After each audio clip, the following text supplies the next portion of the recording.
Bom, a primeira pergunta foi: quando a pessoa está completamente afastada de Deus, cega, perdida, ainda pode-se dizer que a moral de Deus ainda existe em algum lugar nessa pessoa? Ou a moral de Deus já se foi há muito tempo? Se eu não me engano, na revista anterior a essa de Ezequiel, a gente falou sobre a moral de Deus e tudo mais. E aí, era onde eu imagino que veio essa pergunta. Bom, a resposta simples é sim, a moral de Deus ainda está nessa pessoa, ainda que essa pessoa esteja afastada ou perdida, vamos dizer assim, longe de Deus. Mas a resposta mais completa, para a gente ter uma resposta mais completa, a gente precisa entrar nos detalhes ou entrar nos pormenores do que significa a moral de Deus. A moral de Deus está em todos os homens. O que significa a moral de Deus? Bom, a lei moral de Deus é inerente a toda a humanidade. Todos nós possuímos dentro de nós, ou fomos criados, vamos dizer assim, quando Deus ele cria o homem, ele coloca no homem a sua lei moral. No entanto, a lei moral de Deus ela pode estar anestesiada ou adormecida ou inativa por conta do pecado, por efeito do pecado, por consequência do pecado. Isso quando o homem se afasta de Deus. Então a gente pode dizer que sim, a lei moral de Deus ainda está numa pessoa afastada do Evangelho, assim como ele está numa pessoa que não se converteu. No entanto, como consequência da ação do pecado, é como se essa lei moral ela tivesse adormecida, ela estivesse desativada, ou ela tivesse tão...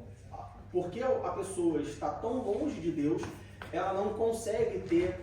ela não consegue ter a percepção dessa lei, ela não consegue praticar a lei moral. Um exemplo, um homem matar outro homem, um ser humano matar outro ser humano, um exemplo bem trágico, um exemplo bem forte. Um assassinato, ele faz parte a lei moral de Deus, ela nos diz, ela nos mostra que assassinar uma pessoa é errado. Se você pegar qualquer pessoa e falar, cara, matar uma pessoa é certo ou errado? A pessoa fala, não, é errado. Não tem nenhuma... Antes que existisse uma lei, antes que existisse um código penal, o assassinato ele já era uma coisa errada naturalmente. Tanto que quando Caim mata Abel, Caim ele sabe que fez coisa errada. Para ele não foi normal cometer um assassinato. Naquele tempo, naquela época, quando Caim mata Abel, não existia código penal, não existia tribunal, não existia julgamento, não existia juiz, não existia advogado.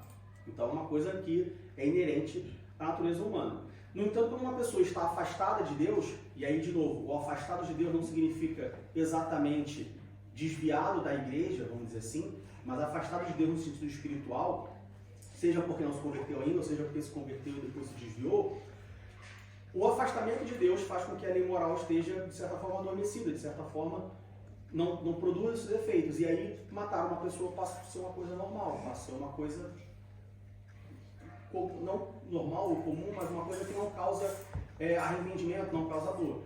Vide todos os casos de assassinato, de homicídio que nós temos todos os dias, basicamente, no mundo inteiro. Mas aí, para a gente ir mais a fundo desse assunto, alguém pode perguntar assim, tá, Diego, eu entendi, tudo bem, mas o que é a lei moral de Deus? Quando falar porque a lei moral de Deus, o que é a lei moral? O que significa isso? Quais são os atributos dessa lei? Quais são as características dessa lei? Bom, quando a gente fala da moral de Deus inerente ao homem, ou seja, a moral de Deus existente no homem, na natureza humana, homem aqui que eu não falo homem com H maiúsculo, na natureza humana, nós estamos falando sobre atributos morais de Deus que descrevem o seu caráter. Deus, como toda pessoa, possui atributos. E esses atributos morais de Deus descrevem as características de Deus, descrevem o caráter de Deus. Tá? E aí, nós temos 3 atributos morais básicos, vamos dizer assim, que é o amor, a santidade, o amor e a verdade. Esses 3 atributos morais básicos, como eu falei, eles descrevem a característica, descrevem o caráter de Deus, e com esse caráter divino é o que baseia as ações de Deus para com a humanidade. Vou tentar deixar mais simples.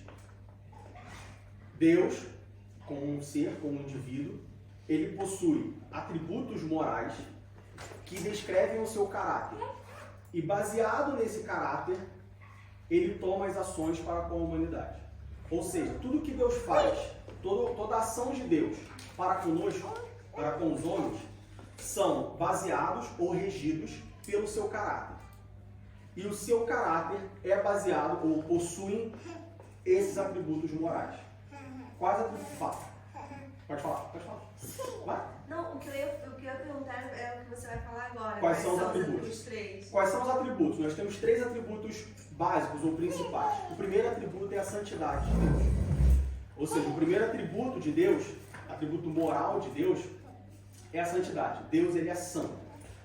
O segundo atributo moral de Deus é amor. Deus, ele é o amor. Deus, ele não faz amor. Deus, ele não demonstra amor. Ele é amor. Tá? A essência de Deus é o amor. E a terceira atributo básico, atributo moral básico, vamos dizer assim, é a verdade. E aí, de novo, Deus, ele não fala a verdade. Deus, ele não age com verdade. Deus, ele é a verdade. E aí, a gente vai entrar mais nesses pormenores de cada atributo específico, mas o fato de Deus ser a verdade, por exemplo, é o que impede que Deus minta. O homem, ele não é a verdade. O homem, ele fala a verdade. E se ele fala a verdade, ele pode falar tanto a verdade quanto a mentira. Ela tem ação do pecado e tudo mais. Mas Deus ser a verdade faz com que Deus somente fale a verdade, não minta. Por isso que quando a gente lê na Bíblia que Deus não é um homem que minta, é porque Deus, ele é a pura verdade, assim como Deus, ele é o puro amor. Então, a gente pode dizer que não existe, eu não vou dizer nem que é impossível, porque não existe a possibilidade de Deus não praticar ou não exercer o amor, ou Deus não falar a verdade, ou Deus não ser verdadeiro. Porque ele é a verdade e ele é o amor. A gente vai entrar mais em detalhes sobre cada atributo desse. Diga, Kátia. Como é melhor eu juntar todas as frases e perguntar no final, vai, senão talvez... Não, pode. Não, porque eu tenho medo de você sair do teu esquema. Não, pode ir. Se for sair muito, eu te falo. Então, porque no primeiro eu já perguntei, peraí. Deus é a verdade, sim, mas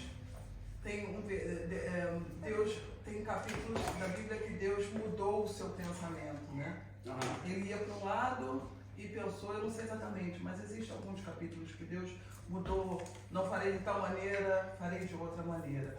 Aí eu pergunto em que, eu sei que Deus é verdade, mas como poderíamos interpretar a verdade? A gente pode interpretar da seguinte forma. As passagens da Bíblia em que Deus muda de opinião, ele muda de opinião, mas ele não se contradiz.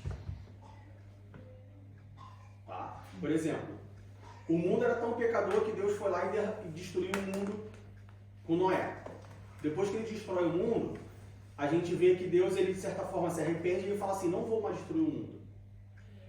Em nenhum momento, Deus, ele faltou com a verdade ou ele se contradisse uma verdade que ele tinha feito. Qual é a verdade? De que ele abomina o pecado. Ele continua abominando o pecado. Só que ele abominou o pecado de tal forma, o mundo estava tão pecador que ele decidiu destruir o mundo. Agora ele continua abominando o pecado, mas ele não vai mais destruir o mundo. Mas ele continua abominando o pecado.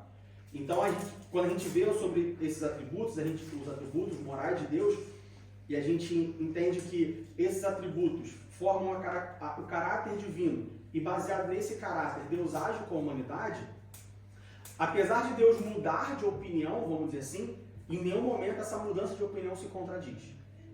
Tá? É como, por exemplo, eu falar assim, não, eu gosto muito de azul. E aí um dia eu falo assim, não, agora eu gosto muito de vermelho, eu mudei a minha opinião. E aí eu falo que azul agora está errado, porque azul é uma cor muito feia. Não, mas peraí, até há pouco tempo você gostava de azul, agora só porque você gosta de vermelho, o azul é ruim. Isso não acontece com Deus, isso acontece com nós, humanos. Nós mudamos de opinião e nos contradizemos. Deus não, ele pode até mudar de opinião. Como, por exemplo, com o rei Ezequias. Ele ia matar o rei. O rei ia morrer. Aí o rei vai e ora, Deus fala assim, tá bom, vou estender a sua vida.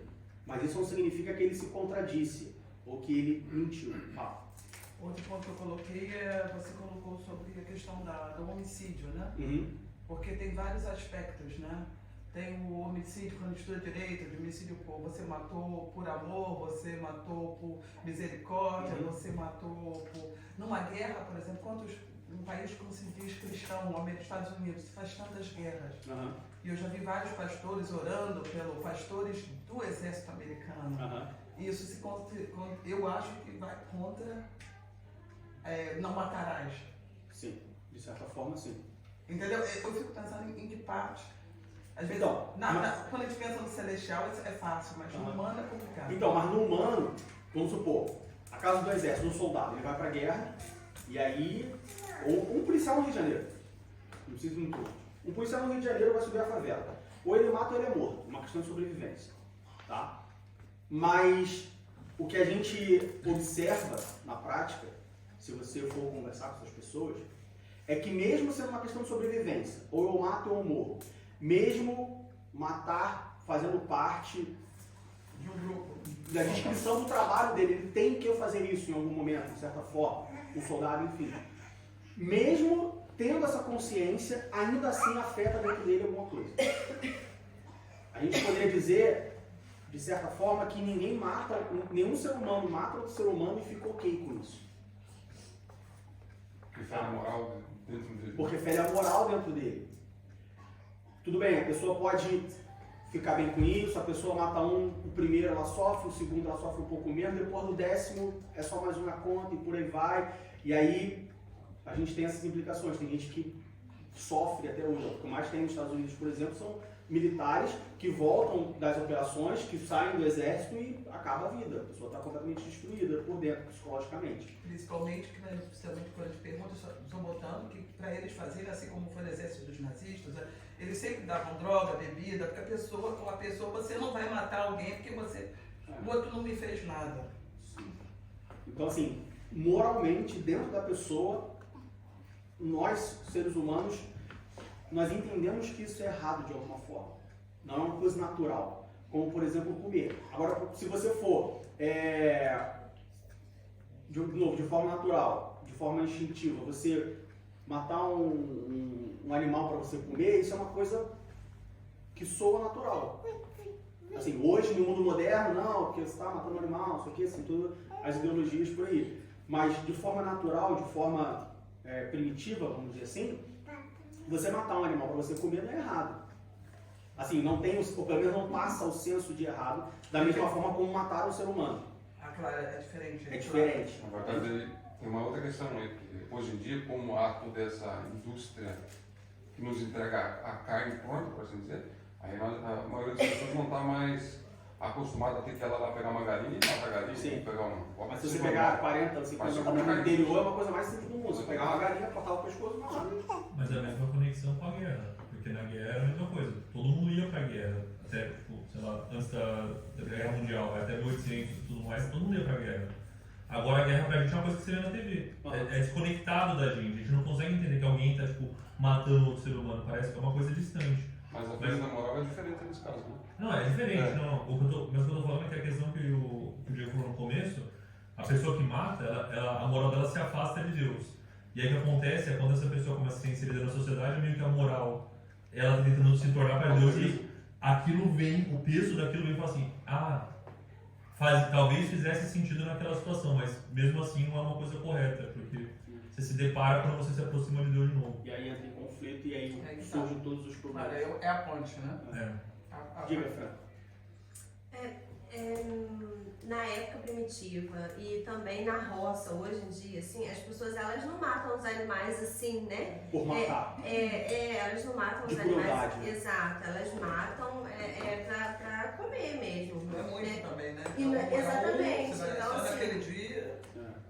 exatamente, não é muito, né? Então, assim, realmente, a moral de tirar a vida de um ser vivo, né? Ali não implica nada, porque Deus nos deu a carne, nos deu os animais para nos alimentar, mas tem esse limite. Isso, Porque, exatamente. exatamente. E aí, se você passa esse limite, a lei moral que está inerente no homem fala assim, não, só, você passou o limite. Você está matando 2 galinhas, você só precisa de uma para comer. É porque tem também, tem a moral de Deus, né, na gente, né, dentro da nossa essência, E também tem a parte, por exemplo, existem crianças que maltratam animais, e isso é um distúrbio, né? É um distúrbio. Aí a gente já vê que a moral dentro dessa pessoa, ela já tá quebrada, tipo assim. Porque se maltratam um animal, né? Pra ver o que está acontecendo com o animal, então a moral já não funciona ali. Exatamente, já não está mais ali. Sim. É isso. Então, sobre esses 3 atributos morais de Deus, esses 3 atributos morais fundamentais ou básicos de Deus. O primeiro, como eu falei, é a santidade. O atributo moral de Deus, da santidade, ele diz respeito à retidão e justiça divina. Tá? Deus, ele é santo. E porque ele é santo, ele requer que nós sejamos santos. Abra sua Bíblia em João capítulo 17, versículo 11. Depois nós vamos ler em 1 Pedro e por fim Apocalipse. João capítulo 17, versículo 11.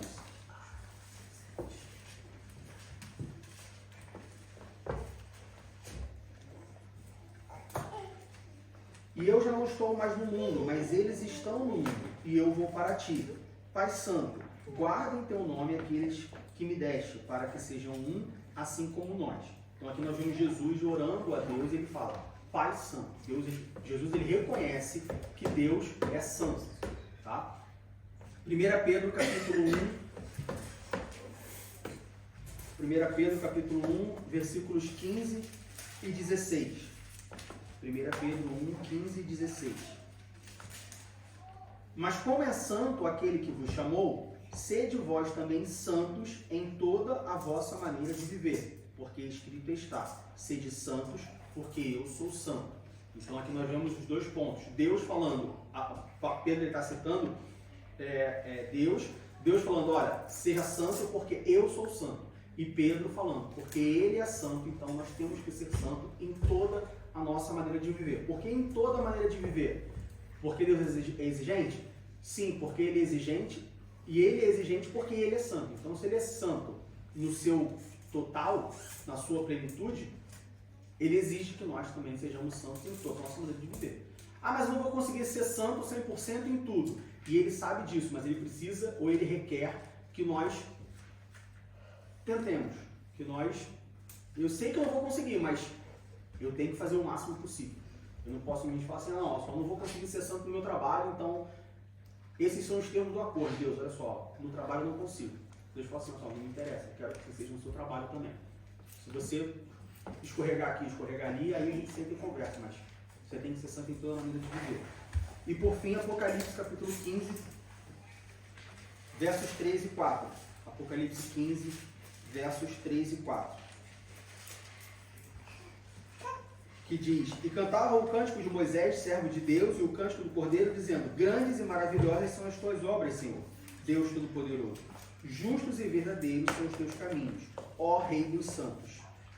E aí, essa passagem de Apocalipse conversa com a passagem de 1 Pedro, onde Deus, ele é o Rei dos Santos. O que isso significa, Diego? Isso significa que quem não é santo não é...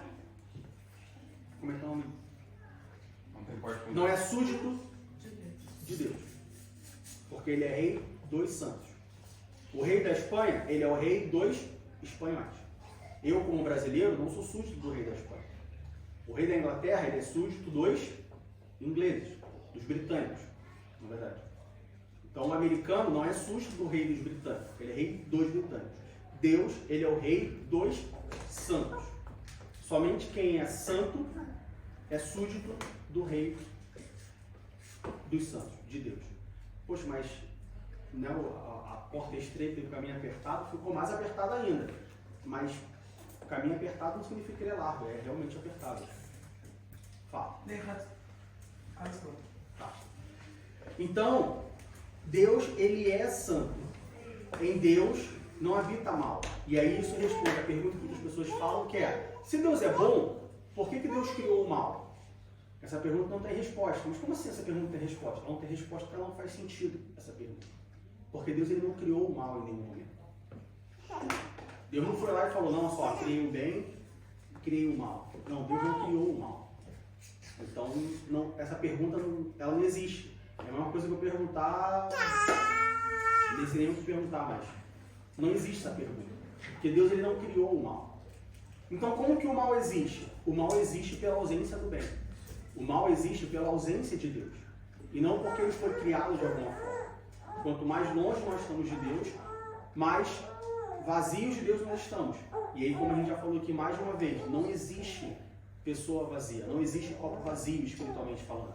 Ou você está cheio de Deus, ou você está cheio do mal. Então não existe vazio espiritualmente falando. Porque o mundo está vazio de Deus, o mundo está cheio do mal. Por que a maldade tem aumentado tanto no mundo? Porque o mundo está cada vez mais vazio de Deus. A partir do momento que o mundo passar a se encher mais de Deus, o mal vai sair, o mal ele vai se esvaziar do mal automaticamente. Tá? Então a santidade diz respeito à retidão e à justiça de Deus. Deus ele é justo, Deus ele é reto, Deus ele é santo, Deus ele é bom, ele é a bondade, ele não pratica a bondade, ele é a bondade. Fala. São duas coisas, não sei se eu te entendi, mas são duas coisas. Uma coisa é que você está colocando os atributos de Deus, né? Uhum. E outra é aquilo que ele requer da gente. Sim, porque ele tem esse atributo, ele requer isso de nós. Sim, mas tem uma passagem bíblica que o provérbio diz: não seja demasiadamente justos, nem demasiadamente tolo, ou alguma coisa assim. Mas isso Salomão está falando acerca do comportamento. E o que quer dizer? Na minha busca por justiça, eu quero ser justo demais. Okay. E aí eu falo assim, não, olha só, você chegou aqui 10 e 5, não pode chegar 10 e 5, tem que chegar a 10 para as 10. Mas aí semana que vem eu vou e chego 10 e 20. Na minha busca por querer ser justo demais, ou querer ser rígido demais, ou querer ser muito santo, eu acabo me tornando um fariseu e prego uma coisa e falo outra. Hipocrisia, né? Uma hipocrisia. Salomão está falando sobre isso. De maneira nenhuma, Salomão está falando, olha só, não precisa ser tão santo assim não, porque... Né? Não é isso. Salomão está falando sobre a busca pela justiça demasiada causar...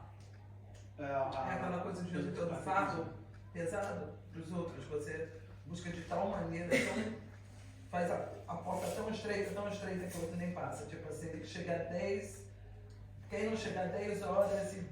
Não é nem eu fazer a porta tão estreita que ninguém passa. Eu faço a porta tão estreita que eu mesmo não passo. Entendeu? E aí eu sou um hipócrita, porque eu estou colocando uma regra tão pesada que eu mesmo não consigo cumprir aquela regra, mas eu quero que as pessoas cumpram parecendo ser justo, mas eu mesmo não sou justo. Jesus fala isso com os fariseus, né? Que ele chega e fala assim, vocês estão falando que você tem que dar corbã, né? Que era parte da sua herança que você tinha que dar para o templo, forçando todo mundo a pagar, e eles mesmos não seguiam certas regras que eram da parte mosaica. Então Jesus fala, você põe um fardo nos outros que eles não conseguem carregar, e fala, vocês ficam na porta do templo, vocês não entram e não deixam ninguém entrar também. É justamente isso. Né? Não pode curar no sábado, mas se o boi emperrar, vai lá tirar o boi, vai mandar alguém tirar o boi. É isso que Salomão fala. O que eu vejo também, muitas vezes, é isso também, o que eu vejo no Brasil, quando eu vou, é que às vezes mesmo como crentes, né, o pessoal, todo mundo guarda o sábado, seja sábado, domingo, seja o dia que for, mas chega lá e tem um personal trabalhando para ele no dia do domingo, né? Exatamente. Exatamente, né? Eu preciso de eu tenho uma tia no Brasil que tem dinheiro, cheio de falando, né? E para ela tem que ter de segunda a segunda sempre alguém na casa dela, senão não funciona, mas ela é muito cristã. Aí eu fico pensando, será que não é uma contradição? É isso aí que o provérbio está falando. O segundo atributo moral de Deus é o amor, que diz respeito à misericórdia, à graça, à benignidade e à bondade de Deus. E aí, como eu disse, Deus ele não pratica o amor. Nós, seres humanos, nós praticamos o amor. Pessoas praticam mais, pessoas praticam menos. Deus ele não pratica o amor. Deus ele é o amor. Faz parte do atributo moral de Deus, faz parte do caráter de Deus o amor. A gente vê isso em 1 João capítulo 4. 1 João capítulo 4, versículo 8. 1 João 4, 8. Aquele que não ama não conhece a Deus, porque Deus é amor. E aí nós, como cristãos, se nós dizemos que conhecemos a Deus, nós temos que refletir esse amor. Porque Deus ele é amor. Então não existe a opção, não existe a relação de um cristão que está em Deus e não pratica o amor.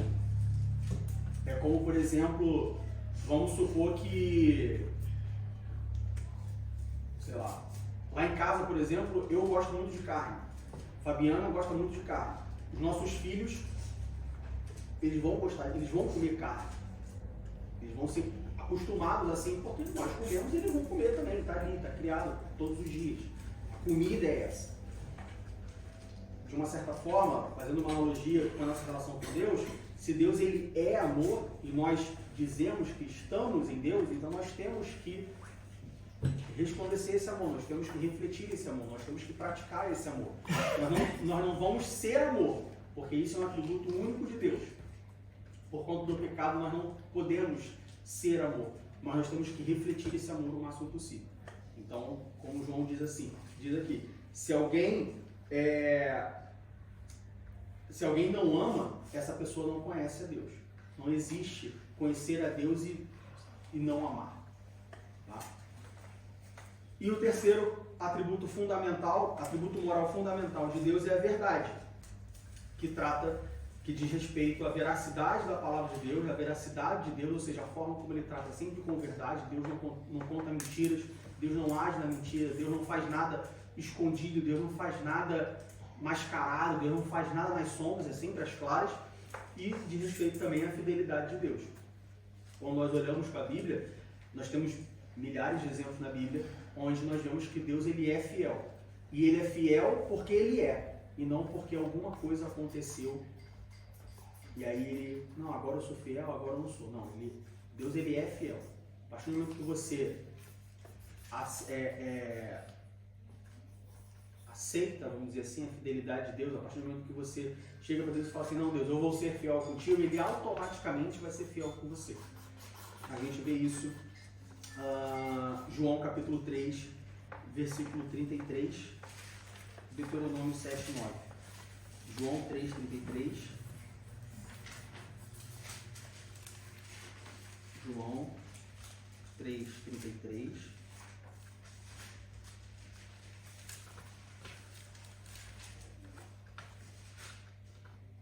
Aquele que aceitou o seu testemunho, esse confirmou que Deus é verdadeiro.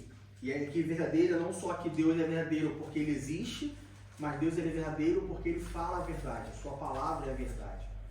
A sua posição ela é única, ela não muda. E aí é o exemplo que eu dei. O mundo pecou, Deus ele vai e destrói o mundo com um dilúvio. Veio o dilúvio, depois de tudo Deus vai, se arrepende do que ele fez, né? Vamos colocar assim, e ele fala que ele nunca mais vai destruir o mundo, mas ele continua abominando o pecado.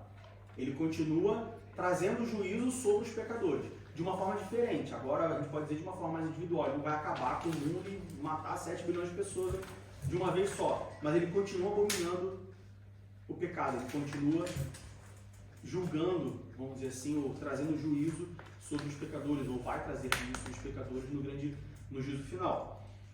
Mas, apesar de Deus ter mudado a sua forma de agir, ele continua com a mesma posição, com a mesma verdade de que ele abomina o pecado. O segundo versículo está em Deuteronômio, capítulo 7, verso 9. Deuteronômio 7, 9.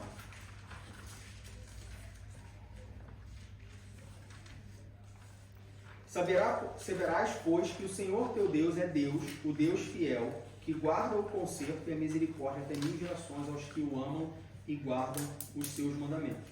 E aí aqui a gente está falando sobre, então quer dizer que Deus ele só é fiel até 1000 gerações? E a 1001 geração, então Deus não é fiel para essa geração? Não, aqui é uma hipérbole, né? Até 1000 gerações no sentido infinito, no sentido eterno. Então, Deus ele é fiel, Deus é verdadeiro, Deus é justo, Deus demonstra a sua fidelidade.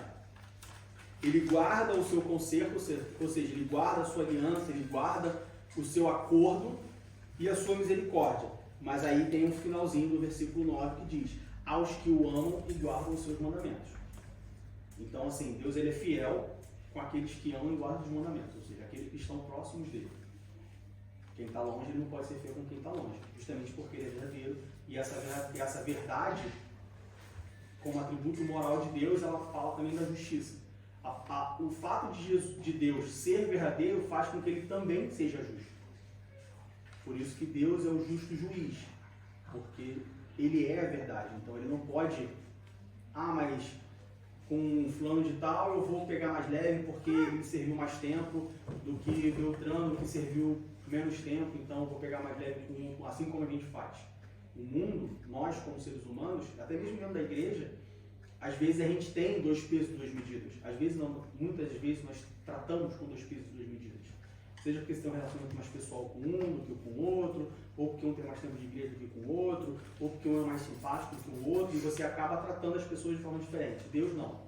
O fato de Deus ser verdadeiro, como ter a verdade como um atributo moral do seu caráter, faz com que ele seja justo. Ou seja, você pode ter certeza que em nenhum momento Deus vai ser injusto com ninguém, nem por coisa alguma. Deus ele é sempre justo.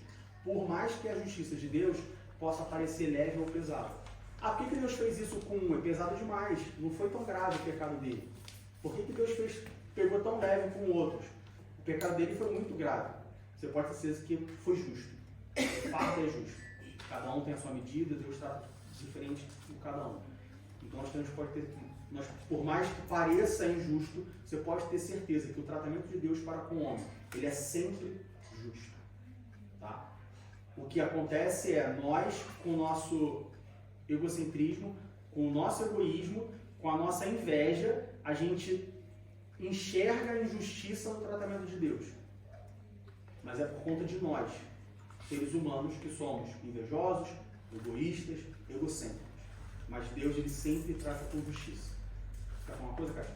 Exato, eu acho que realmente é isso. Só por nós não vivermos essa justiça, muitas vezes, e muito mais o mundo não viver essa justiça, é tão difícil muitas vezes enxergar a Deus.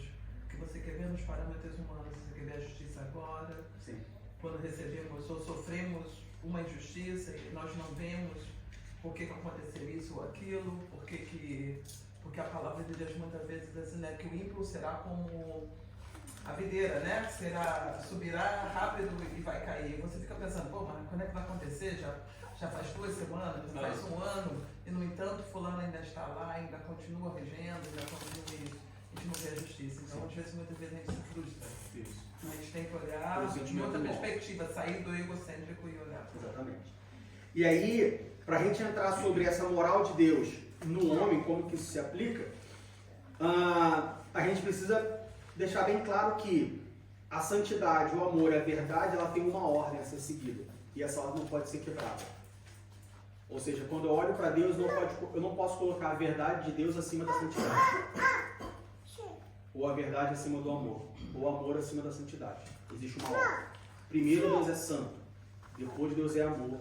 E depois Deus é a verdade. Se eu inverter essa ordem do caráter de Deus, vamos dizer assim, se eu inverter essa ordem, eu mudo as ações de Deus baseadas nesse caráter. Então essa ordem não pode ser mudada. Primeiro Deus é santo, depois ele é amor. Mas por que eu não posso inverter essa ordem? Porque se eu tratar Deus primeiro como amor e depois como santo, aí eu vou achar que Deus ele tem que me amar mesmo se eu não me santificar. Mesmo se eu não me santificar. Mas não. Que é o que acontece na maioria das igrejas hoje. Exatamente. Primeiro Deus é santo. Depois que eu for santo, aí Deus é amor. Aí eu peço para ele me amar. Depois que eu for santo e eu me amar, aí eu peço para ele ser fiel. Aí eu invoco a verdade de Deus, o atributo da verdade de Deus. Eu não posso querer que Deus seja fiel se eu não sou santo. Ou se eu não amo a Deus. Entende? Então mudar a ordem desses atributos é errado. Teologicamente é errado. O nosso comportamento é errado. Primeiro, Deus é santo. Acima de todas as coisas, Deus é santo. É o que eu falo, já falei aqui também outras vezes. Muita gente, muitos cristãos, muitas igrejas têm empregado primeiro um Deus que é Pai e depois um Deus que é Senhor. Não, primeiro Deus é Senhor, depois Deus é Pai. Tem diferença entre o Deus Senhor e o Deus Pai.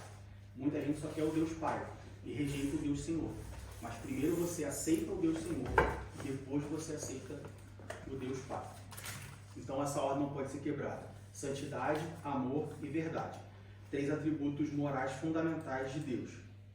E essa lei, tá, entendi os atributos morais de Deus, mas como que isso se reflete no homem? Como que isso é inerente ao homem, para a gente voltar à pergunta inicial de que uma pessoa afastada dos caminhos de Deus, a lei moral de Deus não está nessa pessoa? Está. Como que essa lei moral de Deus se reflete no homem? Vamos abrir lá em Gênesis capítulo 1, versículo 26. Gênesis capítulo 1, versículo 26. Gênesis 1, 26 diz assim: E disse Deus, façamos o homem à nossa imagem, conforme a nossa semelhança, e domine sobre os peixes do mar e sobre as aves dos céus, e sobre o gado, e sobre toda a terra, e sobre todo réptil que se move sobre a terra. Bom, o homem ele foi criado à imagem e semelhança de Deus.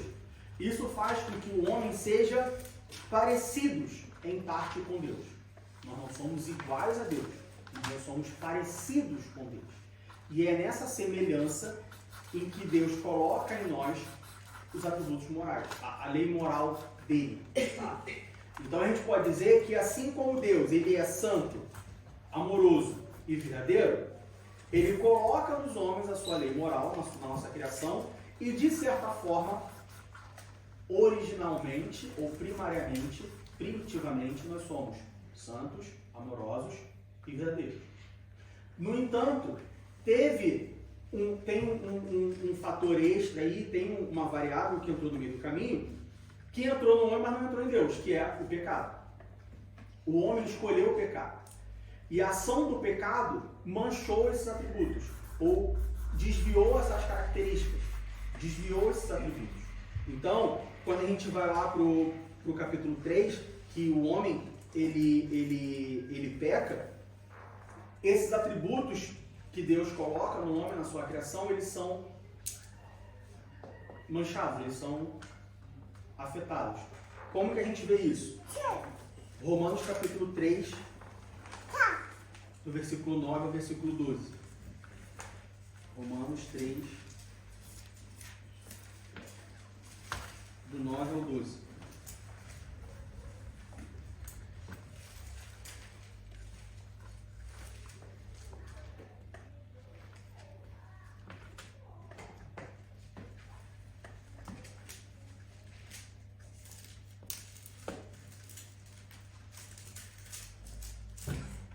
Romanos 3, 9 ao 12.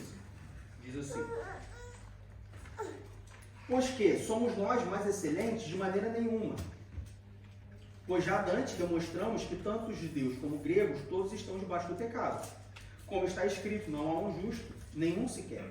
Não há ninguém que entenda, não há ninguém que busque a Deus. Todos se extraviaram e juntamente se fizeram inúteis. Não há quem faça o bem, não há nenhum só.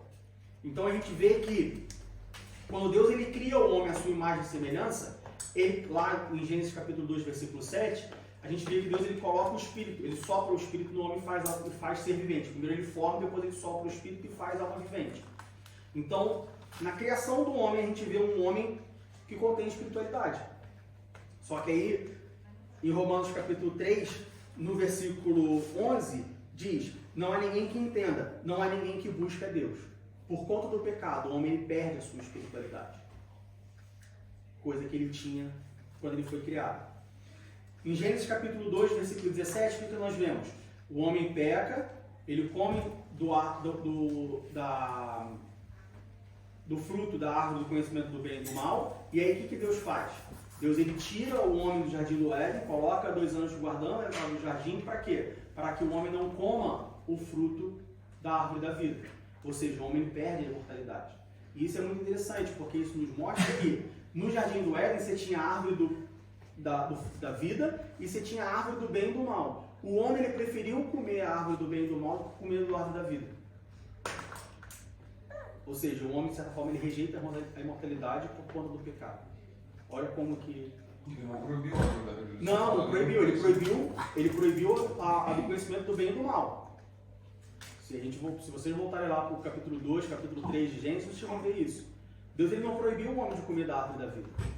Ele proibiu de comer do bem e do mal. O homem ele escolhe comer do bem e do mal. Ah, mas ele foi tentado. Não, mas ele teve uma escolha. Ele podia dizer não. Tanto Eva quanto Adão podiam dizer não. Ele escolhe comer do bem e do mal ao invés de comer da árvore da vida. Por conta disso, se antes ele tinha imortalidade, agora, por conta do pecado, ele não tem mais imortalidade.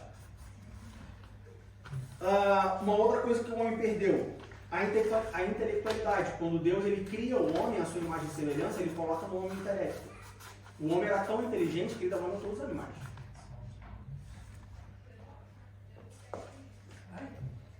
Certo?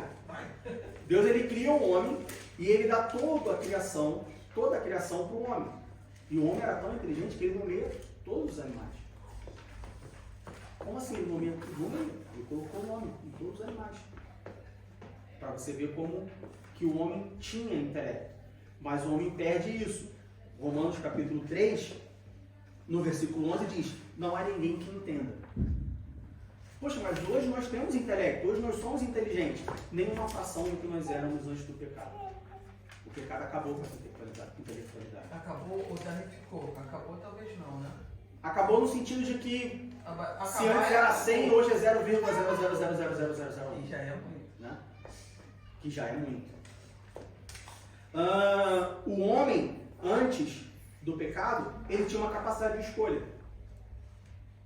Ele tinha uma capacidade de escolher e de raciocinar. Hoje ele não tem mais. Romanos capítulo 3, no versículo 12, no final do versículo 12, diz assim, não há quem faça o bem, não há nenhum só. Poxa, mas fulano é tão bom. Mas ele não escolhe fazer o bem como ele escolheria antes do pecado. A capacidade moral. O homem tinha a capacidade moral plena, 100% antes do pecado. Mas depois do pecado, Romanos capítulo 3, versículo 10. Não há um justo, nenhum sequer. Poxa, mas eu conheço uma pessoa que é muito justa. Eu conheço uma pessoa que ela é assim. É o exemplo de justiça na face da terra. Ele não é justo. Poxa, mas Salomão, a gente tem lá a passagem de Salomão, que chega a mãe falando que o filho era dela, e aí Salomão vai, manda, né? Então parte o filho ao meio, e aí foi sabedoria, não justiça. Salomão era sábio, mas não era justo. E mesmo com toda a sabedoria de Salomão, não é a mesma sabedoria que o homem tinha antes do pecado. Mas será que não é também uma... Porque aqui quando a gente lê Gênesis 3, capítulo 4, também vem como uma maldição, né? Quando o homem não foi só que ele pecou, mas ele pecou e também tem as consequências, né? É a consequência do pecado, sim. Sim, e eu acho que também não é que ele perdeu muita coisa, mas por exemplo, os animais não é que ele perdeu a sabedoria de reger, mas é que faz parte da maldição, né? Ele coloca aqui, não sei, portanto, se fizesses isso, maldito serás mais do que todas as bestas, mais do que todos os animais do campo, do seu ventre andará em pé. Quer dizer, ele começa a colher várias maldições. O que eu quero dizer também não é só que são dois fatores. Um, ele perdeu, já não é a sabedoria, e o outro lá acima, como diz o alemão Alfredecker, ele ainda de ter toda aquela maldição. Então, mas ele perdeu por conta da maldição, por conta da consequência do pecado. Não são dois atos separados, são dois atos juntos. Um é a consequência do Isso. Porque ele pecou, ele sofreu as consequências. E qual foi uma das consequências? A perda de tudo isso. São várias consequências. São A gente vê não só no homem, não só na mulher, não só na serpente, mas em toda a criação.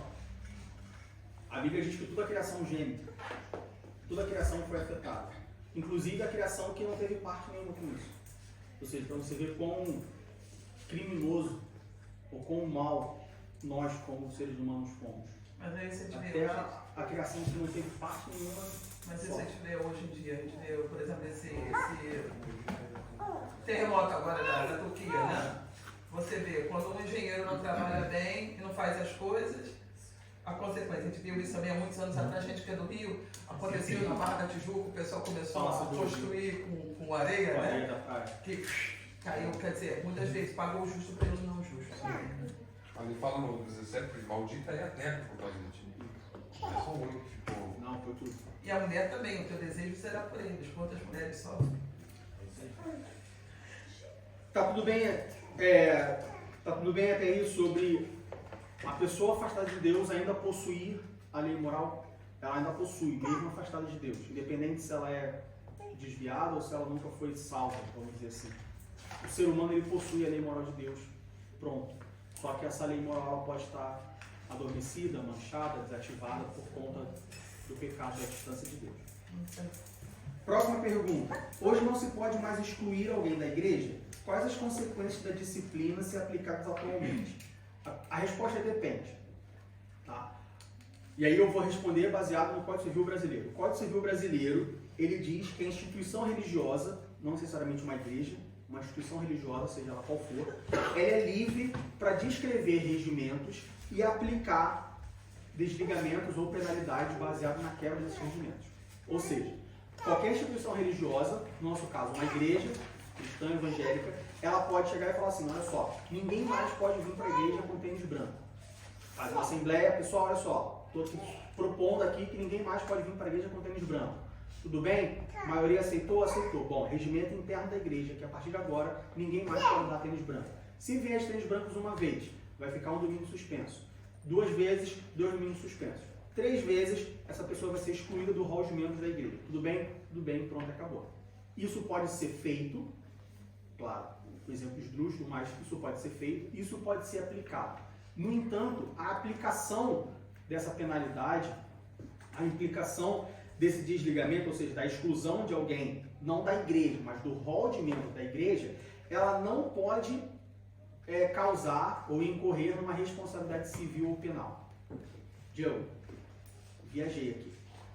Bom, eu posso aplicar uma pena baseada no regimento interno da igreja, mas não posso, por exemplo, causar danos morais a uma pessoa, não posso constranger uma pessoa. A igreja ela pode excluir uma pessoa do rol de membros, mas ela não pode impedir uma pessoa de entrar na igreja. Ou essa exclusão não pode trazer vergonha para a pessoa. Um exemplo, uma pessoa cometeu um crime, tá? Essa pessoa cometeu algum crime e no regimento da igreja diz que se alguém cometeu um crime, né, essa pessoa tem que ser desligada do rol de membro da igreja.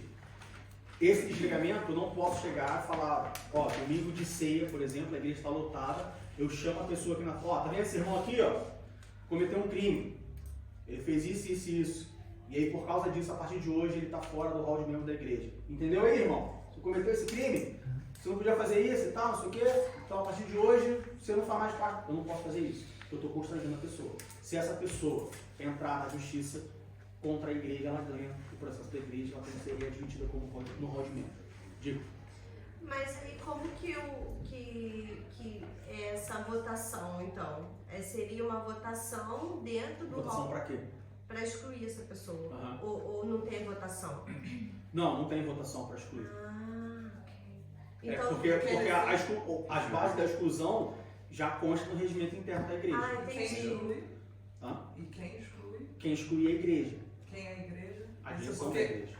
Hã? A direção da igreja. A O ministério da igreja. O ministério da igreja ele exclui. Mas essa exclusão não pode acarretar ou causar danos morais, por exemplo, a essa Então, isso pessoa. que seria minha pergunta, porque se tivesse votação, a pessoa já estaria constrangida. Não tem votação. Ah, ok. Não tem Entendi. votação. Entendi. Por exemplo, uma coisa que acontecia muito quando eu era criança, quando eu era moleque, hoje eu não vejo mais. Normalmente, no culto de ceia, antes da ceia, as pessoas iam à frente e falavam, quero pedir perdão porque eu pequei, eu fiz isso e tal, não sei o quê. Aí o pastor ia lá, os irmãos perdoam, o irmão Diego que confessou o seu pecado, amém. Aí essa pessoa se reconciliava com a igreja e aí tomava ceia. Hoje em dia isso está cada vez menos. Tem a questão também das pessoas não se arrependerem, não querer confessar o seu pecado por vergonha, né? A vergonha é maior que o arrependimento, mas também tem essa questão do constrangimento.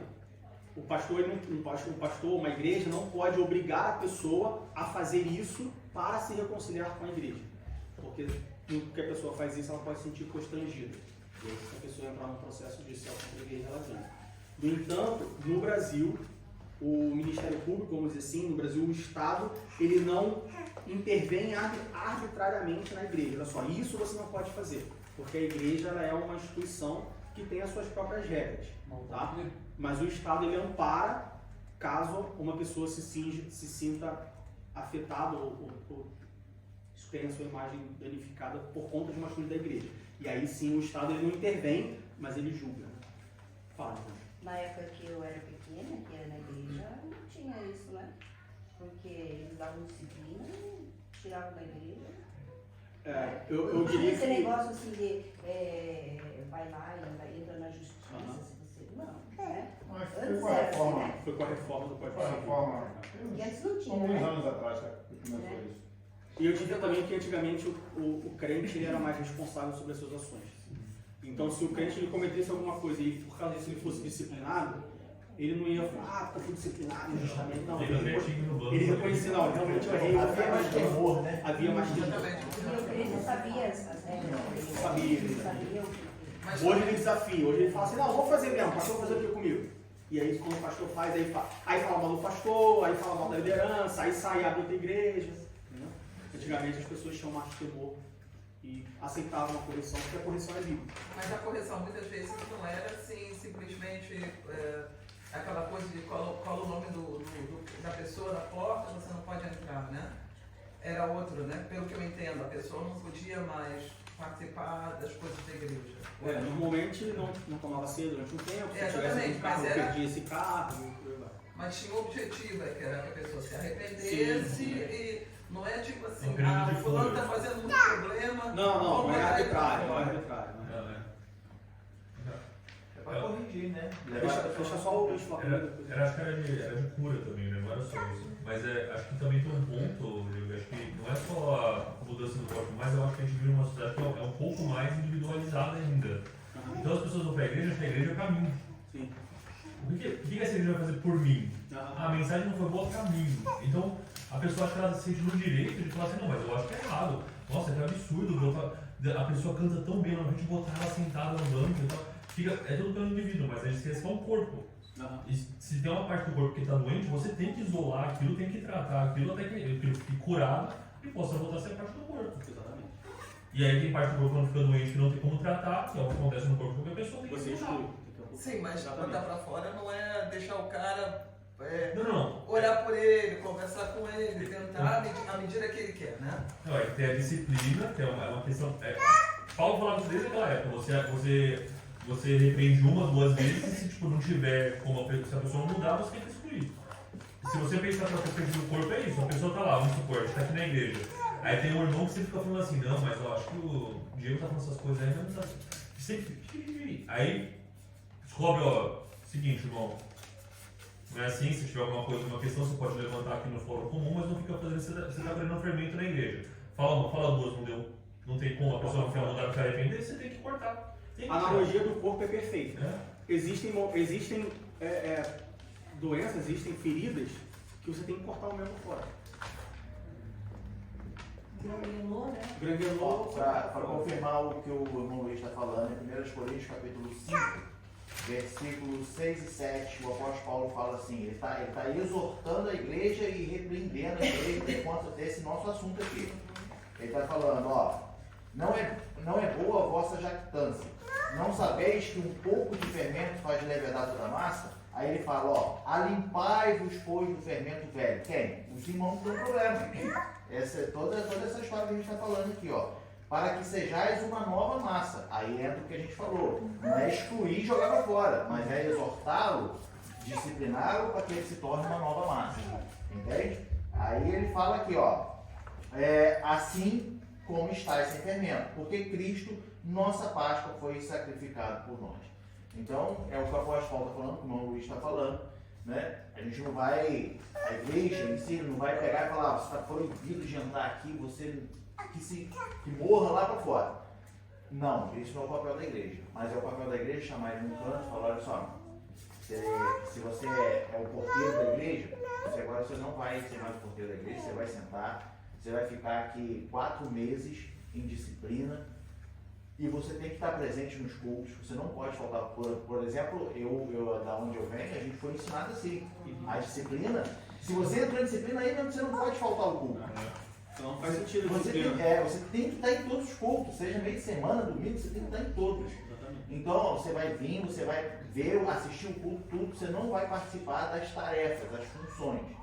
E você estando aqui presente, aí nós vamos reavaliar o seu caso e te tornar comunhão. É o que o apóstolo Paulo está falando. Ó. afasta ele para que se torne um novo E lar. aí pode parecer um pouco cruel. Ah, mas vai excluir? Como assim? Vai amputar o membro, né? Onde é com o corpo. Mas tem doente que não quer ser curado. Então não adianta você querer curar o doente. Tem doente que não quer ser curado simplesmente. Então o que você faz é você orar e literalmente entregar na mão de Deus, é só. Não quer ser curado, então não tem o que fazer. Ou contamina os outros. Você estraga todo o São resto. generalizados. Essa é a questão. Pois é. Deixa eu falar comigo. Ela. Diga. Né, o pastor está falando, né? Porque eu vim da Deus é Amor e eu me lembro que lá funcionava assim. 3 CC, cometesse alguma coisa, era 3 meses no banco, você tinha que estar presente, não participar de nada, e no dia que completasse os 3 meses, você era chamado no altar para a igreja estar te recebendo em comunhão, todo o processamento todo de novo. E hoje nós já não vemos isso mais. Não. Infelizmente, É difícil uma igreja que faz assim. Sim. Bom, próxima pergunta. Alguma dúvida até aí? Não? Próxima pergunta. Em Isaías 65:17, vamos ver lá Isaías 65:17.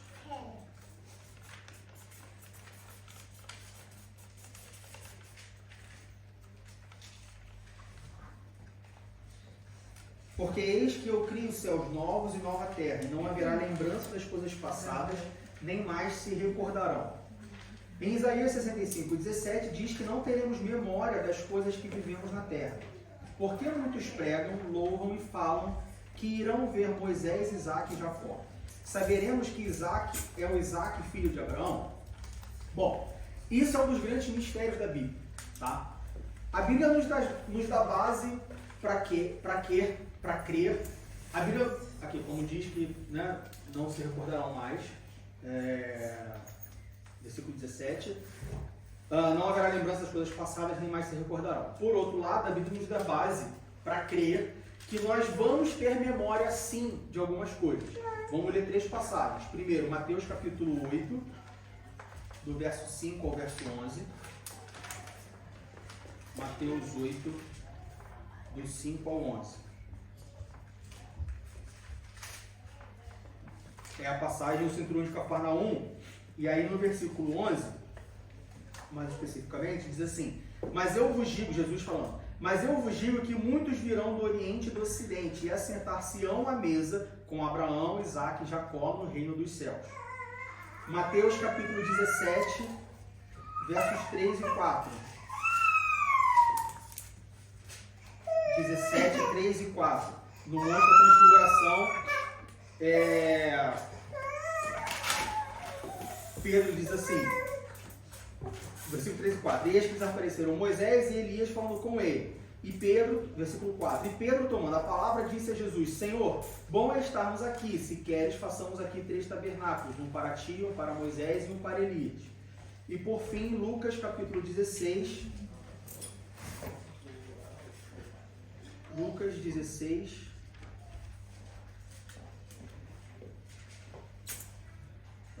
do verso 19 ao verso 31, que é a parábola do rico e do Lázaro. E aí vamos para o versículo 25. Na verdade, vamos para o versículo 22. A partir do 22. E aconteceu que o mendigo morreu e foi levado pelos anjos para o seio de Abraão. E morreu também o rico e foi sepultado. E no Hades, ergueu os seus olhos, estando em tormentos, e viu ao longe Abraão e Lázaro no seu seio. E clamando disse: Abraão, meu pai, tem misericórdia de mim e manda a Lázaro que molhe na água a ponta do seu dedo e me refresque a língua, porque estou atormentado nesta chama. Disse, porém, Abraão: Filho, lembra-te de que recebeste os teus bens em sua vida, e Lázaro somente males, e agora este a consolar e tu atormentado. No versículo 27, e disse ele: Rogo-te, pois, ó pai, que o mandes à casa de meu pai, pois tenho 5 irmãos, para que eles dê testemunho, a fim de que não venham também para este lugar de tormento. Versículo 29. Disse-lhe Abraão: eles têm Moisés e os profetas, ouçam-os. Então, como eu disse, a Bíblia nos dá base para crer que nós teremos memória. No entanto, eu diria que a linha, e aí onde entra a questão de ser um dos grandes mistérios da Bíblia, é que a Bíblia também nos diz que, de certa forma, a nossa memória ela será purificada ou filtrada para que ela não nos cause dor. Quer ver? Vamos abrir em Mateus capítulo 22, versículo 30. Mateus 22, 30.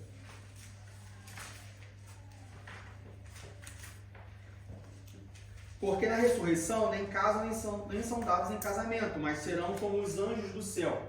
Então a gente vê, por exemplo, que não vai ter casamento, no céu não tem casamento, não tem marido e mulher. Ah, mas se eu vou me lembrar, então eu vou me lembrar que a Fabiana é minha esposa? A Fabiana não vai se lembrar de que eu sou o marido dela? Vamos agora para Apocalipse capítulo 21, versículo 4. Apocalipse capítulo 21, versículo 4. E Deus limpará de seus olhos toda lágrima, e não haverá mais morte, nem pranto, nem clamor, nem dor, porque já as primeiras coisas são passadas. Então, assim, o que a Bíblia nos... Baseado em todos esses versículos que nós lemos, todas essas passagens, existem outras, a ideia é de que, ao mesmo tempo que nós tenhamos memória do que nós vivemos, essa memória vai ser, de certa forma, purificada, limpa, até um certo ponto, onde nós vamos lembrar de coisas, mas não de coisas que nos façam mal. Não estou falando que isso vai acontecer, mas um exemplo, tá? Estamos no céu. Encontrei o pastor Ivanor. Eu lembro que ele era meu pastor, eu lembro que nós congregávamos juntos e por isso estamos alegres. Mas eu não lembro, por exemplo, de um amigo meu que morreu sem salvação. E que ele não está lá e fico triste. Poxa, fulano está aqui, mas o Beltrano não está. Ou da igreja só subiram os dois, né? Hã? Ou que talvez da igreja só subiram Ou que da igreja só subiram 2. Então, assim, a igreja tem 1000 pessoas. Só subiu 2 pessoas. E aí essas 2 pessoas chegaram e falaram assim, poxa, e os outros 498? Eu entendo que nessa tua, a minha linha de raciocínio é essa mesma. E nesse ponto é como se nunca tivesse existido essas pessoas. Porque não vai causar dor, não vai causar pranto. Então, assim, a gente vai se lembrar? Vai, mas como que vai ser essa lembrança? De certa forma purificada. Então a resposta ela vai muito do não sei. É porque eu penso que a gente, quando tem esse assunto, a gente pensa muito como nós somos hoje. Isso. E nós não nos esquecemos que a Bíblia diz que nós seremos transformados. Exatamente. Mas como transformado? Deus não diz como. Não sei A como. Bíblia não diz como vai ser essa transformação. Sabe que é mudança. Só diz que haverá uma transformação. Então, como a gente não consegue ter noção de como vai ser essa transformação, a gente pensa como hoje. Isso. Pô, mas como eu vou me lembrar do Ivanor, eu não vou me lembrar do Joãozinho, da Maria? Não, é possível. A gente está pensando como ser humano. Só que nós não seremos lá como ser humano, nós seremos transformados. A limitada mente humana não consegue conceber. É limitado, é A limitado. mente É humana impossível. não consegue. Não tem como. Kátia depois ficou assim. Me lembro quando você estava falando, me lembrou muito quando a gente entra no computador e você bota o filtro, né? Aham. Quero tal coisa, mas custa até tanto, e você tira todo o resto. Aham. Seria como se fosse um novo filtro Isso, na nossa. mais ou Ficou menos mais isso. fácil, dá um novo filtro Sim. na nossa cabeça. Segue por essa linha que fica menos complexo. Né, exatamente, aí tira isso, e por que não? Se hoje o computador pode isso, Deus pode muito mais. Certamente. Sim, Fala. para não. Só um adendo. Para não criar dor. Isso. Porque como filtro, se eu boto até R$100, eu não vou ver uma coisa que custa 1000. Então eu não vou sofrer. O meu limite é esse. Fala. Glória a Deus. Eu vejo, assim, eu acredito que não vai ter tempo, não vai existir tempo, né? Vai ser eternidade. Então não vai ter passado, presente, futuro, vai ser simplesmente aquilo ali, vai ser o presente. Então o presente, as pessoas que estão lá, o que você tá ali, né? E as pessoas que estão ali, você está sentindo que está ali, é aquilo ali, né? Não é mais, não é a ansiedade, o futuro, O não é tempo o vai ser uma coisa passado. só. É uma coisa só. Exatamente. Então, por isso que não vai ter. Você né? reconhece Só que eu Abraão, acredito mas não que que Abraão era o pai Exato, de Isaac, que viveu lá no E essa expectativa que a gente fica hoje aqui, igual a gente está aqui falando, é esse cumpre o versículo. Aquilo que os olhos não viu e o ouvido não ouviu. É o que eu tenho para vós. E o mais importante disso tudo é o que está escrito em Salmos capítulo 73, versículo 25. Salmo 73, 25 diz assim: a quem tenho eu no céu senão a ti, e na terra não há quem o deseje além de ti. Então, o mais importante do que encontrar o meu pai, minha mãe, o meu irmão, Abraão, Isaac, Jacó, rever os que há muito tempo já morreram, o mais importante de tudo isso tem que ser: Deus vai estar lá. O resto é o resto é o menos importante. Tá? Mais alguma pergunta? Não? Bom, nós temos 10 minutos. Tá. Próxima pergunta. No capítulo 16 de Apocalipse é descrito as 7 taças da ira de Deus. A taça de número 2 e 3 atingem as águas dos mares e dos rios. Nas últimas horas da escola dominical, nós vimos nas profecias de Ezequiel sobre as águas que sarariam o Mar Morto. Foi, se não me engano, na aula 12 ou 11. Penúltima, na lição 12. Na última aula da revista, você comentou sobre a Jerusalém do milênio, que não existiria mar. É aqui onde eu tenho que corrigir você, onde eu tenho que me corrigir para vocês. Existe alguma relação das 7 taças com o fato de não existir mar durante o milênio? Existe alguma relação da profecia de Ezequiel sobre as águas que saem do santuário e saram, eventualmente, também sarar as águas danificadas pelas taças 2 e 3? E restaurar a terra para o milênio. Em Apocalipse 21 está escrito sobre a Nova Jerusalém e está escrito que o mar sumiu. Essa é a Jerusalém do milênio ou a Jerusalém definitiva? Então vamos lá, correção da confusão que eu fiz. Depois da grande tribulação, nós temos o milênio. E aí você tem a Jerusalém do milênio e a Jerusalém depois do milênio, que é a Nova Jerusalém. Novos céus e novas terras se passaram e o mar não existe. Apocalipse capítulo 21, versículo 3, se não me engano. Ezequiel fala da Jerusalém do milênio. A Jerusalém do milênio vai ter mar. As águas que curam o mar morto e aí dá os seus peixes e toda aquela coisa que nós já vimos.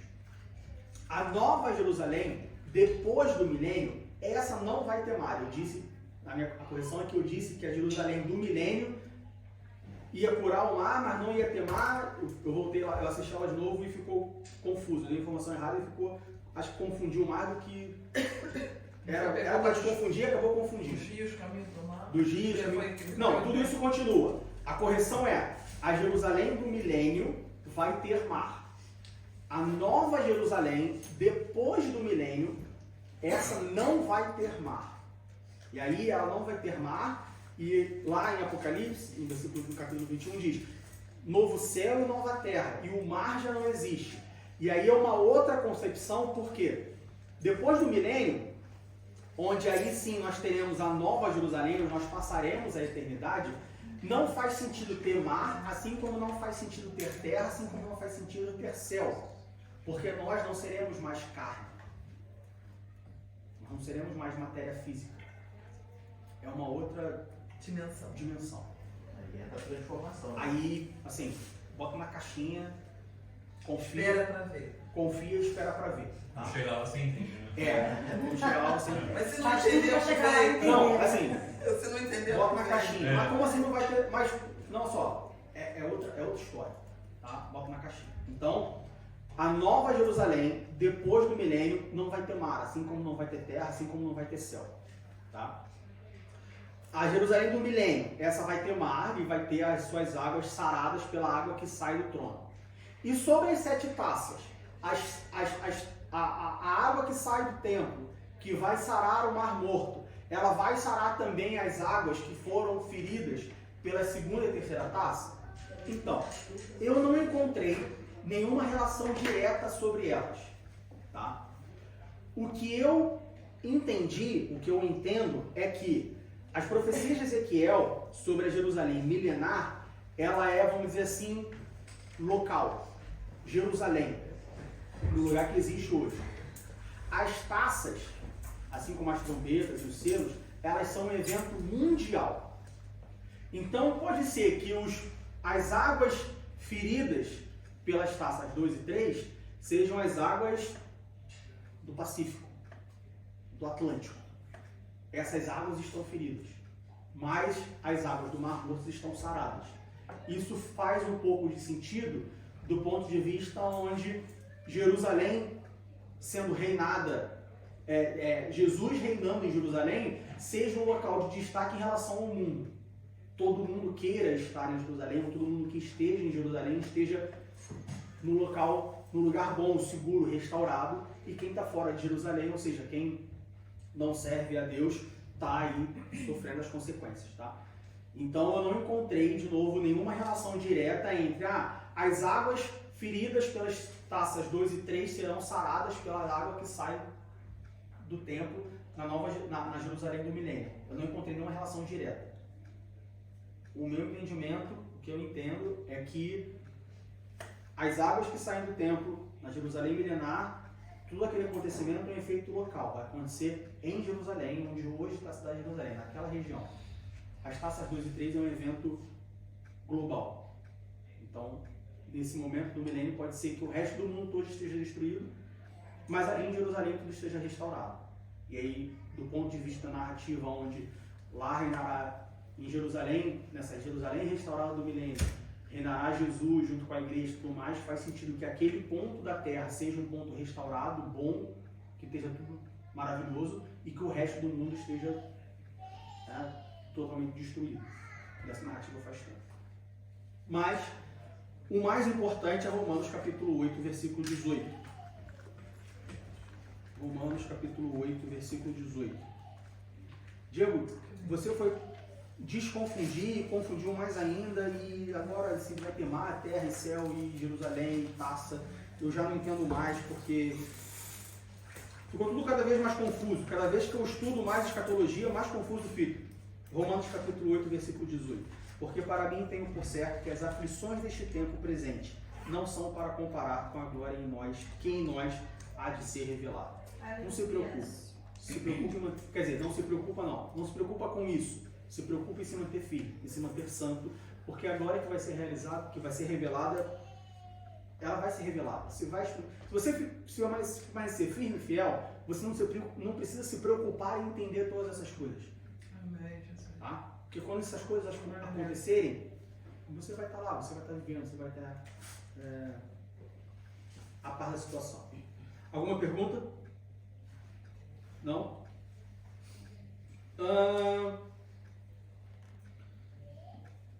Mais uma pergunta.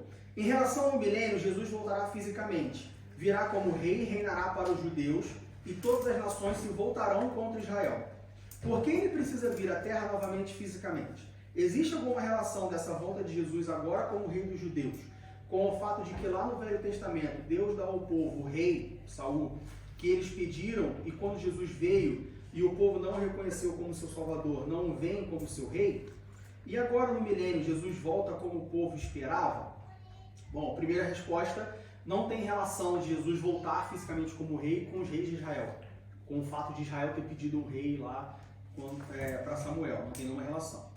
A relação é que eu listei 4 motivos. Primeiro, Filipenses capítulo 2, do verso 9 ao verso 11. Filipenses 2, do 9 ao 11. Pelo que também Deus o exaltou soberanamente e lhe deu um nome, que é sobre todo o nome, para que ao nome de Jesus se dobre todo o joelho dos que estão nos céus e na terra e debaixo da terra, e toda língua confesse que Jesus Cristo é o Senhor, para a glória de Deus Pai. Então, o primeiro motivo pelo qual Jesus ele tem que vir fisicamente, ele virá fisicamente, é para reivindicar a sua glória. Cumprir uma profecia. Reivindicar a sua glória. Segundo motivo, 2 Timóteo capítulo 3, 2 Timóteo capítulo 3, verso 1. Sabe, porém, isto, que nos últimos dias sobrevirão tempos trabalhosos. Mateus capítulo 24, do verso 37 ao verso 39. Complementando. Mateus 24, do 37 ao 39.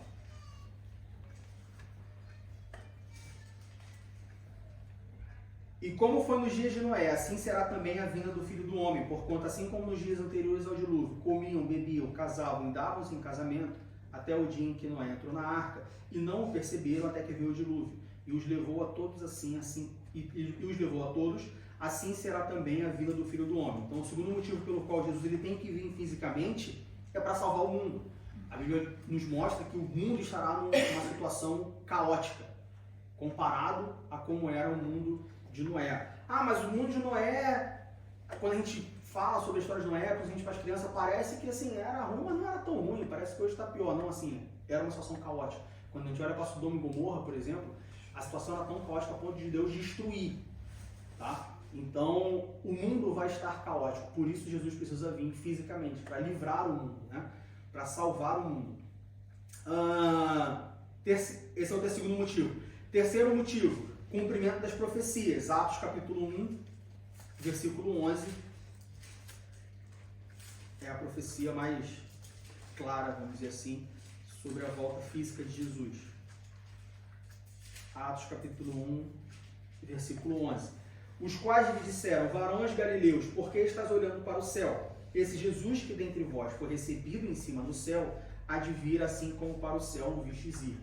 Então você tem uma profecia de que Jesus virá fisicamente, por isso Jesus precisa vir fisicamente. Temos ainda João capítulo 14, versículo 3. João capítulo 14, versículo 3.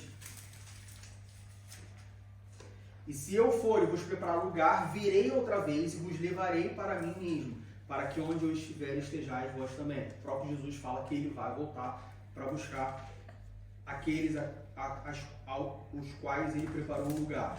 Mateus capítulo 24, versículo 30. Mateus capítulo 24, versículo 30. Então aparecerá no céu o sinal do Filho do Homem, e todas as tribos da terra se lamentarão e verão o Filho do Homem vindo sobre as nuvens do céu com poder e grande glória. Então nós temos mais uma profecia da volta de Jesus. Por fim, Apocalipse capítulo 1, versículo 7. Eis que vem com as nuvens e todo olho verá, até os mesmos que o transpassaram. E todas as tribos da terra se lamentarão sobre ele. Sim, amém. Então o terceiro motivo pelo qual Jesus precisa vir fisicamente é para o cumprimento das profecias. As profecias precisam, elas não só precisam, mas elas vão ser cumpridas. Tá? Então, porque elas vão ser cumpridas, Jesus precisa vir fisicamente. E o quarto motivo é para libertar o povo de Israel. Isaías capítulo 9, versículos 6 e 7. Isaías 9, 6 e 7.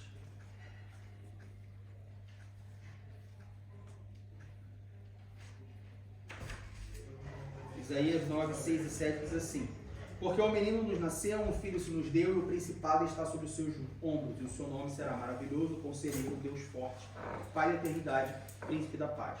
Do incremento deste principado e da paz não haverá fim, sobre o trono de Davi e no seu reino, para o firmar e fortificar em juízo e injustiça, desde agora e para sempre. O zelo do Senhor dos Exércitos fará isso. Temos ainda Lucas capítulo 1, versículo 32. Lucas capítulo 1, verso 32.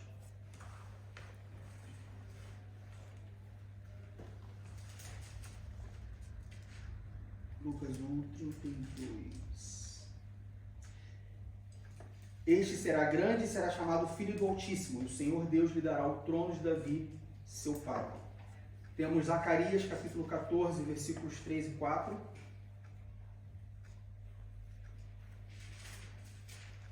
Zacarias 14, versos 3 e 4.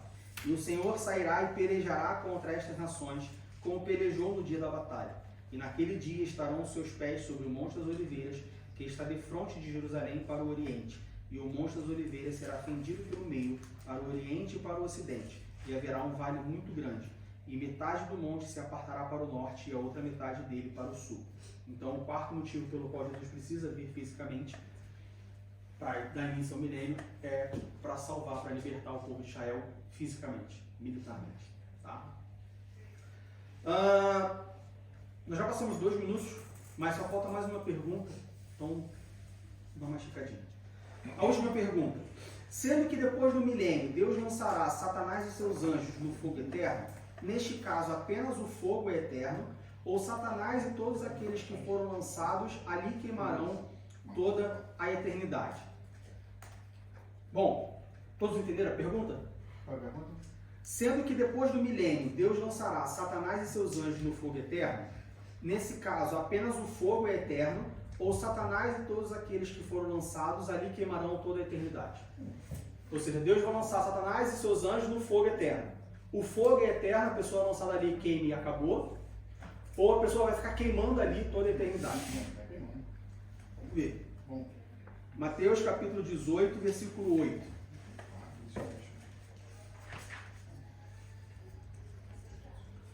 Portanto, se a tua mão ou o teu pé te escandalizar, corta-o e atira-o para longe de ti. Melhor te é entrar na vida coxo ou aleijado do que, tendo 2 mãos ou 2 pés, seres lançado no fogo eterno.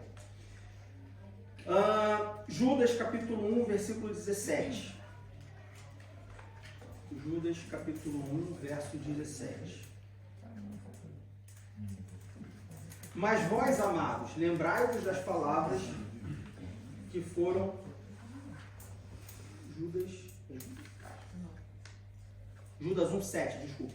Judas 1,7. Assim como Sodoma e Gomorra e as cidades circunvizinhas, que havendo se corrompido como aqueles e ido após outra carne, foram postas, por exemplo, sofrendo a pena do fogo eterno. O eterno de Judas capítulo 1, versículo 7 é o mesmo eterno de Mateus capítulo 18, versículo 8.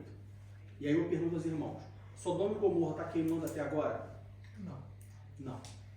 Ela queimou e acabou. Ela foi destruída.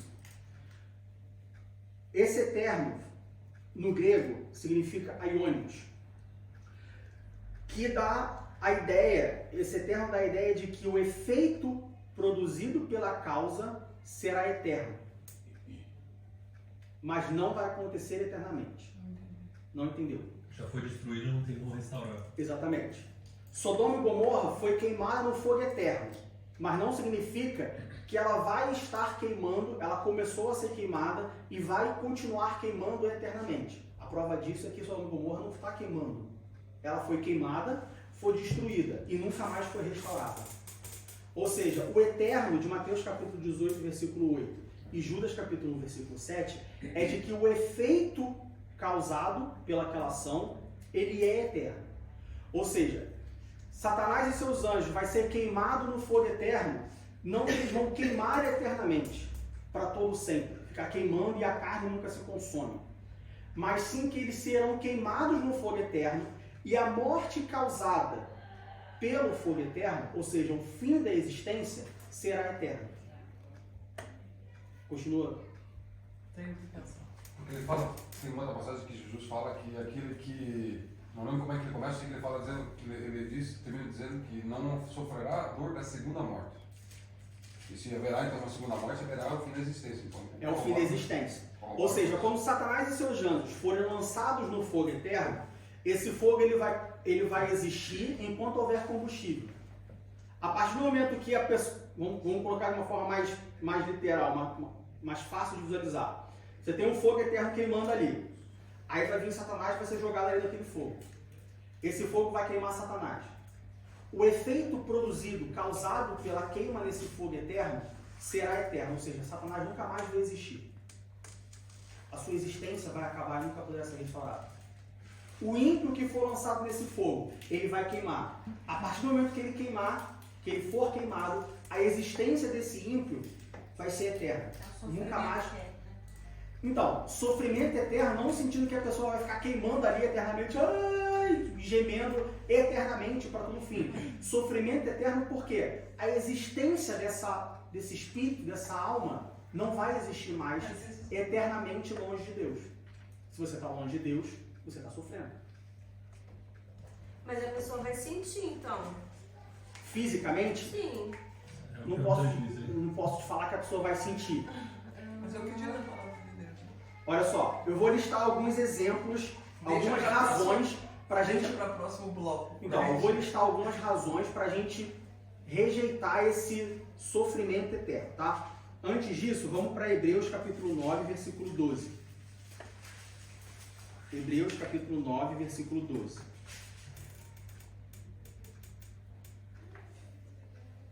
Nem por sangue de bodes e bezerros, mas por seu próprio sangue, entrou uma vez no santuário, havendo efetuado uma eterna redenção.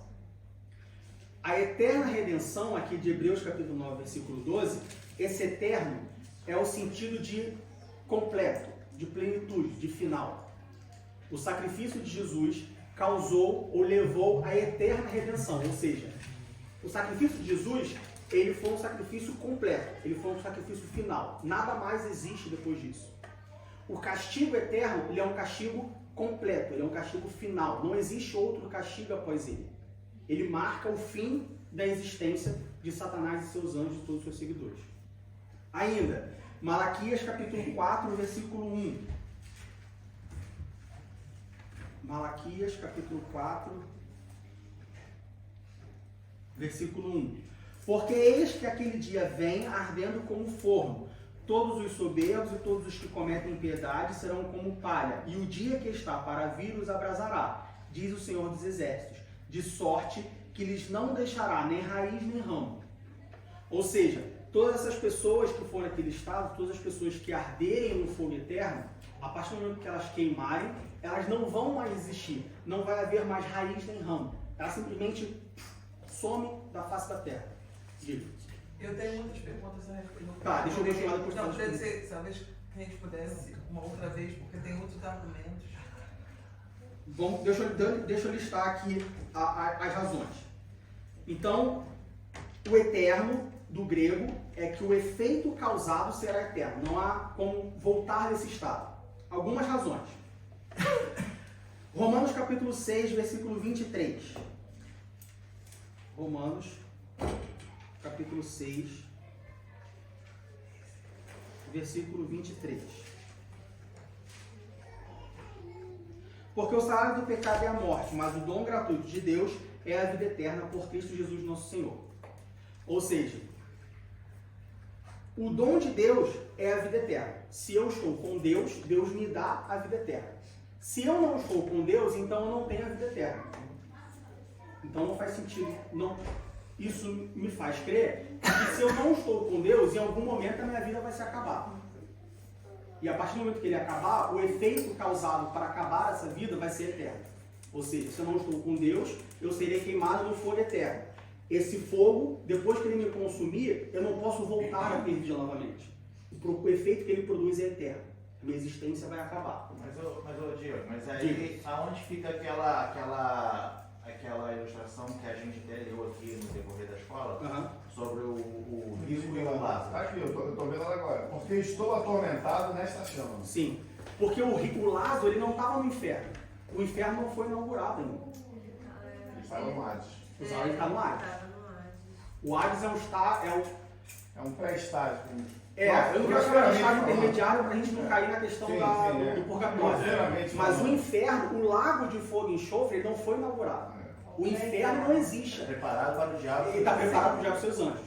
Então, a gente pode dizer que quem morre hoje sem salvação está no lago, no lugar de tormento. Ele está ardendo lá, ele está sendo atormentado. Já vi pessoas falando que machuca. A gente não pode dizer como é que é esse tormento. A gente sabe que é um local de tormento.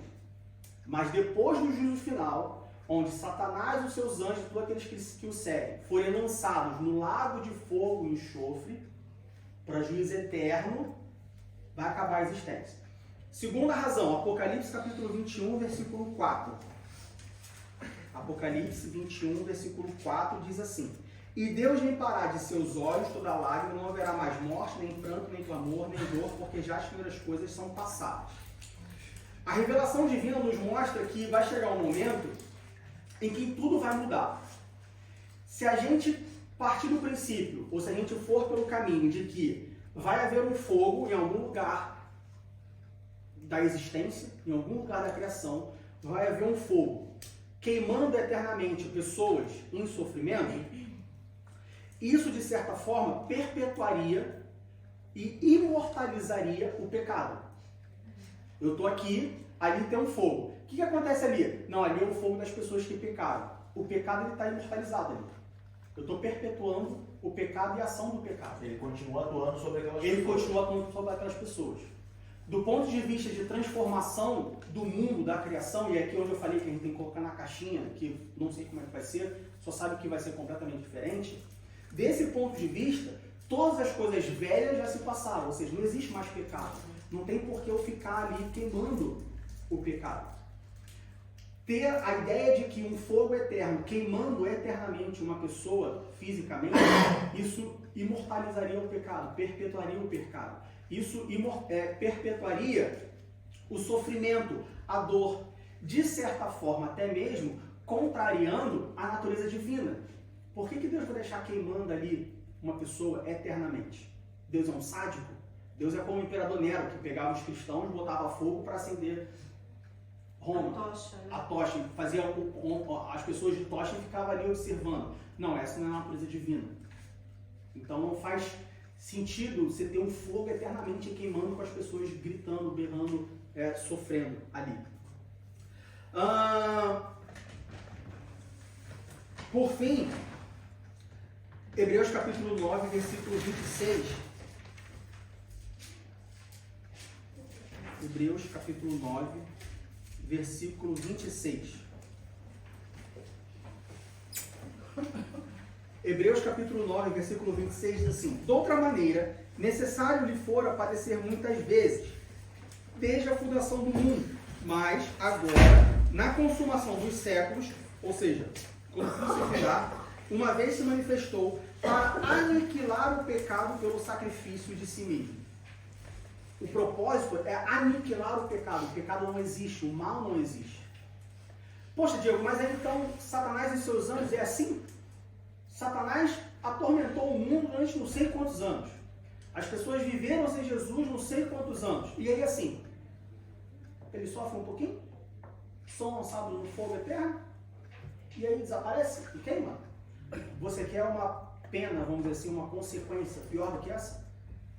Você viver eternamente sem Deus? Tem uns 1000 anos ainda que ele vai passar preso, né? Não, vai passar preso, mas ele pode falar assim, mas passou 1000 anos, é pouco.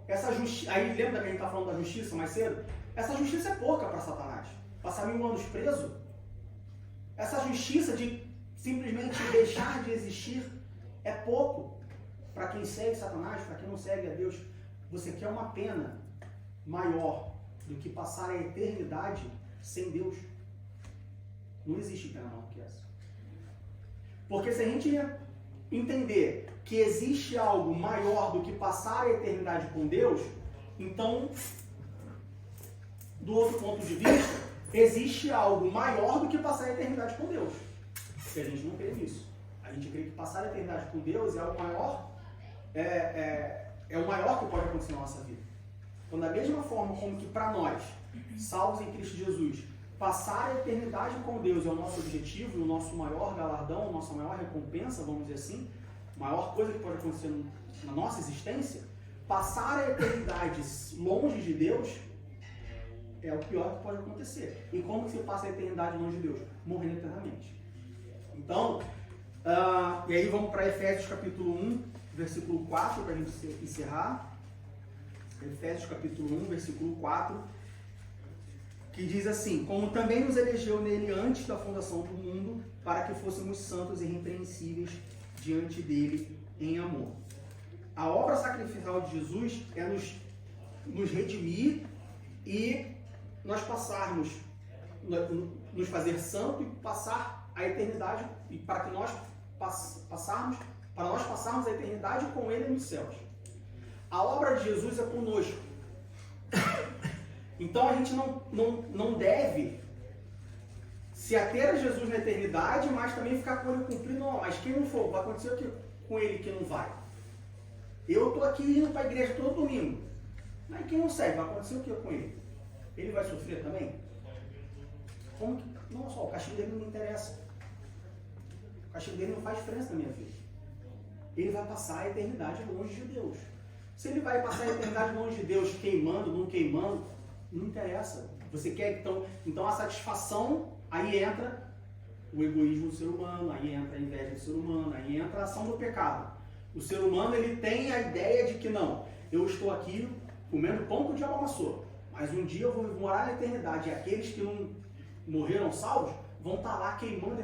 É prazeroso, então, você ter uma pessoa queimando eternamente. Entende onde pode chegar?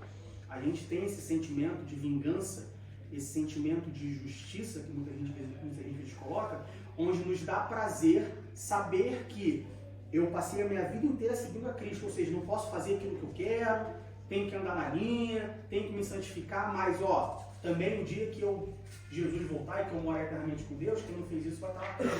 Olha só, o fato dele passar dessa pessoa, Satanás, os seus anjos e aqueles que o seguem, passar eternamente, ficar eternamente longe de Deus, já é o maior castigo que essa pessoa pode receber.